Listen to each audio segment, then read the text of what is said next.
My reasons for why linguistics is important to study have to do with, communication, crafting, based on an architecture, a science of structure and purpose. We can actually consciously craft communication so that it's clearer, it's more effective. That's my personal interest. If you have some understanding of what constitutes an effective message, then you can chip away everything that is not effective message.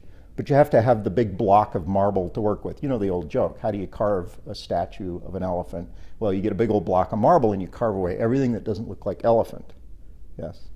And it's really the same. With communication, you have to take a big block of text, either verbal, spoken, or written. And that's the draft. And then you carve out of that draft everything which actually is not effective. But in order to do that, you have to know, like knowing what an elephant looks like, you have to carve away everything that isn't part of the effective aspect of the communication. So in the program, in linguistics, the editing part of the linguistics program, what we try to do is teach people to consciously recognize the effective bits once they're in front of them. And then they can peel out everything that's less effective. But if you know what you're shooting for at the start, then it goes a lot quicker. This human ability to talk about things, make plans, invent new ideas, this is all part of linguistics, studying how this happens. And it makes us human. At the textual level, the scriptures, if we go to the scriptures, they teach us that God gave us written language so that Adam could keep a book of remembrance.